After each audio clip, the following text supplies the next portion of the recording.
if angle A and angle B are acute angles such that cos A is equal to cos B, then show that angle A is equal to angle B. Question ಅಲ್ಲಿ ಏನಿದೆ ಅನ್ನೋದನ್ನು first ಅರ್ಥ ಮಾಡ್ಕೊಳ್ಳೋಣ. If angle A and angle B are acute angle ಅಂತಂದ್ರೆ ಏನು, 90 ಡಿಗ್ರಿಗಿಂತ ಕಮ್ಮಿ ಇರೋದು.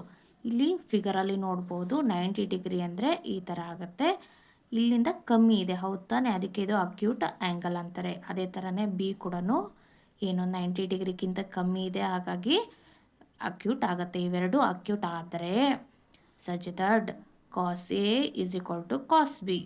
ಹೌದಾ, ಕಾಸ್ ಎ, ಇದಕ್ಕೆ ಕಾಸ್ ಅಪ್ಲೈ ಮಾಡಿದ್ರೆ cos A is equal to cos B ಆಗುತ್ತೆ. Show that angle A is equal to angle B. ಹಾಗಾದರೆ ಆ್ಯಂಗಲ್ ಎ ಮತ್ತು ಆ್ಯಂಗಲ್ ಬಿ ಈಕ್ವಲ್ ಇದೆ ಅಂತ ತೋರಿಸ್ರಿ ಅಂತ ಹೇಳ್ತಿದ್ದಾರೆ. Is it clear? In the triangle ABC, which one is the perpendicular angle? CD. D ಅನ್ನೋದು ಏನಿದೆ ಪರ್ಪೆಂಡಿಕ್ಯುಲರ್ ಆಗಿದೆ ಅಂದರೆ right angle triangle. CD perpendicular to the AB is drawn. cos A is equal to cos B. Data ಕೊಟ್ಬಿಟ್ಟಿದ್ದಾರೆ ಅವರು. ಹಾಗಾದರೆ ಇದಕ್ಕೆ ನಾವು ಏನು ಮಾಡಬೇಕು, ಕಾಸನ್ನು ಅಪ್ಲೈ ಮಾಡಬೇಕಾಗತ್ತೆ. ಕಾಸ್ ಎ ಅಂದ್ರೇನು, ಆ್ಯಂಗಲಿಗೆ ನಾವು ಆ್ಯಂಗಲ್ ಎಗೆ ಕಾಸ್ ಹಾಕಿದರೆ ಏನಾಗುತ್ತೆ, A D divided by A C ಆಗುತ್ತೆ. ಆ್ಯಂಗಲ್ ಬಿಗೆ ಕಾಸ್ ಅಪ್ಲೈ ಮಾಡಿದ್ರೆ ಏನಾಗುತ್ತೆ, B D divided by B C.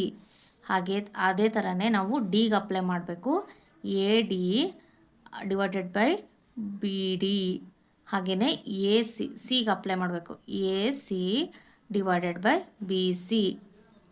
Here C D is the common ಆಗಿರುತ್ತೆ. ಇದು ಎರಡಕ್ಕೂ ಟ್ರಯಾಂಗಲ್ ಎರಡಕ್ಕೂ ಒಂದೇ ಒಂದು ಸೈಡ್ ಇರೋದು.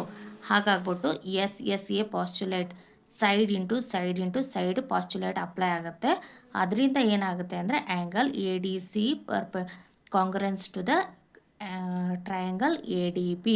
That from that data we can tell angle A is equal to angle B.